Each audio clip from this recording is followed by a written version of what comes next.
اما بعد فاعوذ باللہ من الشیطان الرجیم بسم اللہ الرحمن الرحیم۔ میرے پیارے دوستوں اور بھائیوں، السلام علیکم ورحمۃ اللہ۔ میں حکیم سلامت اللہ آپ کی خدمت میں۔ امید ہے کہ آپ سب خیریت سے ہوں گے، اور اللہ نے انسان کو دنیا میں بھیجا اپنی عبادات اور اپنے نبی پاک صلی اللہ علیہ وآلہ وسلم کی حیات پر، نبی پاک صلی اللہ علیہ وسلم کی اطاعت کے لیے۔ اور اللہ نے انسان کو ماں کے پیٹ کے اندر رکھا، ماں کے پیٹ میں 9 ماہ رکھا، اور اس کے بعد دنیا میں لایا، دنیا میں بھیجا گیا۔ انسان آیا نہیں، نہ لایا گیا ہے، اللہ پاک نے انسان کو بھیجا ہے اپنی عبادات کے لیے۔ اور دنیا سے جب جائے گا تو کامیابی اللہ اور اللہ کے رسول کے بتائے ہوئے طریقوں پر عمل کر کے جب جائے گا، وہ اس کی کامیابی ہے۔ نبی پاک صلی اللہ علیہ وسلم کے نورانی طریقوں پر عمل کر کے جب ہم دنیا سے جائیں گے، اللہ پاک ہمیں دنیا و آخرت میں کامیابی عطا فرمائیں گے۔ اللہ نے انسان کو اپنے نبی کے راستے پر چلنے کے لیے اس پر محنت کرنے کی ضرورت ہے۔ تو یہ محنت ہم میں بلکہ پورے عالم کے انسانوں میں کیسے آ جائے، اور محنت کی ضرورت ہے۔ تو اللہ نے انسان کو پیدا کیا، ماں کے پیٹ کے اندر رکھا، اللہ تب بھی روزی دیتا رہا۔ اور اللہ نے جب دنیا میں انسان کو بھیجا تب بھی روزی دے رہا ہے۔ اور اللہ کا نافرمان ہو کے دنیا سے جائے گا، دنیا سے تعلق دین کے ساتھ نسبت ہوگی تو وہ آدمی کامیاب ہے۔ اگر اس نے یہاں رہ کے دنیا میں من چاہی زندگی گزاری، رب چاہی زندگی گزارے گا تو وہ کامیاب ہو جائے گا، دنیا میں بھی اور آخرت۔ دوستوں، انسان دنیا میں آیا ہے تو انسان اپنی کامیابی کے لیے آیا ہے۔ اگر ہم، اللہ پاک فرماتے ہیں کہ آج اگر اے انسان اگر تو کہتا ہے کہ میں جو ہوں، میں بڑی چیز ہوں، میں فلاں کر دوں گا، میں یہ کر دوں گا، میں وہ کر دوں گا، میں بلڈنگیں بنا لوں گا، اس میں کامیابی نہیں ہے۔ کامیابی اللہ کے دین اور نبی پاک صلی اللہ علیہ وسلم کے بتائے ہوئے طریقوں پر ہے۔ میری اور آپ کی بلکہ پورے عالم کے انسانوں کی کامیابی اللہ پاک نے دین میں رکھی ہے۔ جو دین ہم میں بلکہ پورے عالم کے انسانوں میں کیسے آ جائے، اس کے لیے محنت کی ضرورت ہے۔ تو یہ محنت نبی پاک صلی اللہ علیہ وسلم نے اپنے دور میں اپنے صحابہ اکرام پہ انہوں نے محنت کی، اور محنت کا صدقہ اور صحابہ اکرام کو اللہ کے نبی نے فرمایا کہ اے میرے صحابہ، میں نے دین آپ تک پہنچا دیا۔ آپ صلی اللہ علیہ وسلم نے فرمایا، اور صحابہ اکرام رضوان اللہ اجمعین نے فرمایا کہ اے حضور پاک، میں آپ نے دین پہنچایا ہی نہیں بلکہ دین کا حق ادا کر دیا۔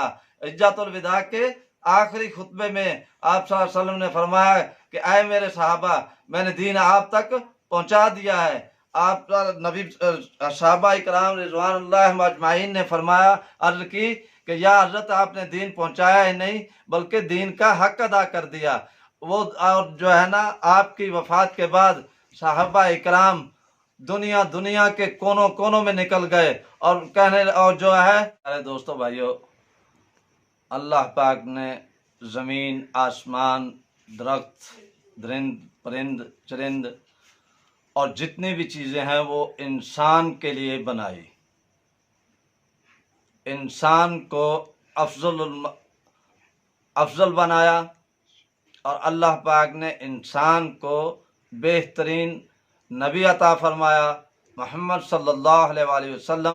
صحابہ کرام رضوان اللہ مجمعین نے اور جو ہے نا محنت کی، اور محنت کر کے تبع تابعین پر کی، اولیاء کرام پر کی، اور اولیاء نے ہمارے آباء و اجداد ہمارے بڑوں پر محنت کی، اور محنت کر کے یہ دین ہم تک پہنچا۔ تو اب ہمیں چاہیے اپنے بچوں کو، اپنے بڑوں کو، ہمسایوں کو اور مسلمانوں پر محنت کرنا، کہ تاکہ کلمہ جو ہے مرتے وقت تک، آخری وقت تک زبان پر رہے۔ اب جو ہے نا ہم اپنی ویڈیو کی طرف چلتے ہیں۔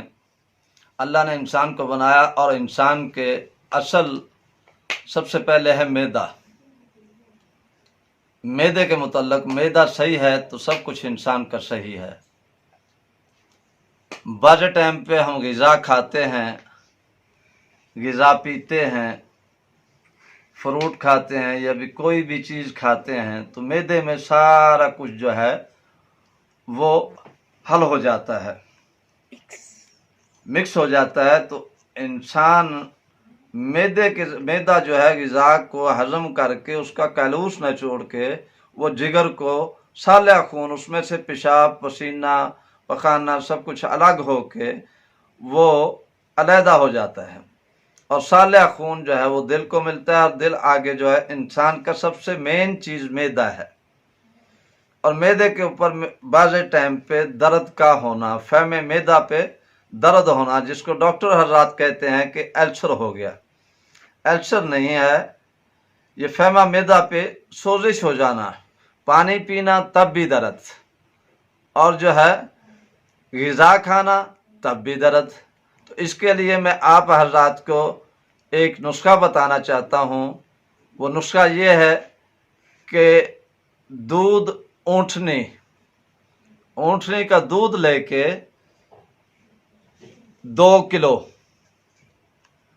کلو اونٹنی کا دودھ لے لے، اور 2 ماشے اس میں زعفران ڈال دیں، اور 1 تولہ نمک سفید، جس کو شیشہ نمک کہتے ہیں، سفید نمک میں سے ہی نکلتا ہے، یا پنساری کی دکان سے آپ لے سکتے ہیں، تو اس میں ملا کے آدھا کپ صبح خالی پیٹ، اور آدھا کپ جو ہے وہ شام کو۔ اور جو ہے اگر اس کی آپ دوائی بنانا چاہتے ہیں، اس کا سفوف بھی تیار ہو سکتا ہے۔ وہ سفوف یہ ہے کہ ڈاچی کا دودھ 10 کلو، اور زعفران 1.5 تولہ، اس کو آپ نے، اور نمک شیشہ جو ہے 50 گرام، وہ آپ نے شامل کر لینا، اور اس کو آگ پہ رکھ دینا کسی برتن میں۔ مثال کے طور پہ ایک کڑھائی ہو پیتل کی، اس میں آپ نے ڈال لینا ہے، اور ڈال کے اس کو پکانا ہے، اور اس کو ہلاتے رہنا ہے اچھی طرح سے۔ جس وقت جیسے کھویا بناتے ہیں عام حلوائی یا برفی وغیرہ بناتے ہیں، تو اسی طرح سے وہ جب بن جائے گا، گاڑھا ہو جائے گا، اس میں سے پانی خشک ہو جائے گا، تو اس کو اتار لینا ہے، جلے نہ، اتار کے اس کو بعد میں کسی پلیٹ میں یا بڑے جو ہے نا ٹرے میں رکھ کر دھوپ میں خشک کرتے رہیں، اور دن میں 3-4 مرتبہ اس کو ہلاتے رہیں۔ جب آپ ہلائیں گے تو 2-3 دن میں وہ خشک ہو جائے گا، اور اس کی خوراک جو ہے آدھا ماشا سے 1 ماشا صبح و شام خالی پیٹ ہمراہ نیم گرم پانی اس کے ساتھ استعمال کرتے رہیں۔ انشاءاللہ اللہ پاک نے چاہا تو اللہ کے فضل و کرم سے پہلی سے دوسری خوراک، تیسری خوراک انشاءاللہ فائدہ ہوگا۔ اور دوسری بات، جس کا جگر کا مسئلہ ہے وہ بھی اس کو استعمال کر سکتا ہے، اور جس کے دماغ کا مسئلہ ہے، عورت ہے خواہ مرد ہے، اس کو بھی یہ کام کرے گا۔ دوستو اگر آپ کو یہ دوائی بنانا آسان ہو تو آپ گھر میں بنا سکتے ہیں اور آپ بھی استعمال کریں۔ آپ کے فیملی میں اگر کوئی بھی بیمار ہے، اس مرض میں مبتلا ہے، تو آپ اس کو بھی دے سکتے ہیں۔ جگر کے لیے بھی یہ صحیح ہے۔ اور جو ہے اگر آپ نہیں تیار کر سکتے، آپ کو تھوڑا مشکل ہے، تو آپ ایسا کریں کہ میرا نمبر نیچے آ جائے گا میری ویڈیو میں، آگے چل کے میں آپ کو اپنا نمبر دے دوں گا۔ اور دوسری بات یہ ہے کہ اگر آپ نے منگوانی ہو تو ہمارے دواخانے پہ یہ دوائی تیار ہوتی ہے، آپ منگوا بھی سکتے ہیں۔ شکریہ۔ میرے جو ہے دواخانے کا نام علیم شفائی دواخانہ، رجسٹرڈ حجرہ شاہ مقیم، تحصیل دیپال پور، ضلع اکاڑہ۔